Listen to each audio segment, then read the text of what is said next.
আসসালামু আলাইকুম, সবাই কেমন আছেন? আজকে চলে আসলাম আপনাদের সাথে বিরিয়ানির রেসিপি শেয়ার করতে। তো দেরি না করে চলে যাই সরাসরি রেসিপিতে। প্রথমে একটি কড়াইতে তেল দিয়ে তারপর কুচি করা পেঁয়াজ বাদামি রং হওয়া পর্যন্ত ভেজে নিলাম। ভাজা শেষে ওই তেলেই ধুয়ে রাখা আলু দিয়ে দিলাম এবং সাথে কিছু লবণ। ভাজা শেষে তারপর আগে থেকে ম্যারিনেট করা মুরগির গোশত কষিয়ে নেব।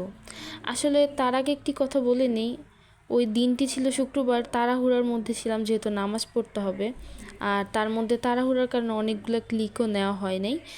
এখন বড় একটা পাতিল বসিয়ে একে একে দারুচিনি, এলাচ, লবঙ্গ, আদা রসুন দিয়ে কিছুক্ষণ নেড়ে নিব। তারপর বেরেস্তাগুলো একটু হাত দিয়ে ভেঙে দিয়ে দিব। তারপর একপাশে আমি ধুয়ে রেখে দিয়েছিলাম পোলার চাল, সেগুলো ঝরিয়ে এখন দিয়ে একটু আবার ভেজে নিব। এভাবে করলে আসলে আমার কাছে ভালো লাগে, আর রান্না শেষে পোলার চালটা অনেক ঝরঝরা হয়। কিছুক্ষণ নাড়াচাড়ার পর এখন আবার ভাজা বেরেস্তাগুলো আবার একটু দিব। এভাবে নাড়াচাড়া দেওয়ার পর কষানো গোস্তের যে মশলাগুলো ছিল ওগুলো এখন একটু দিয়ে দিব। আমার কাছে এভাবে দিলে অনেক ভালো লাগে। আসলে আমি জানি না এভাবে কে কে রান্না করে।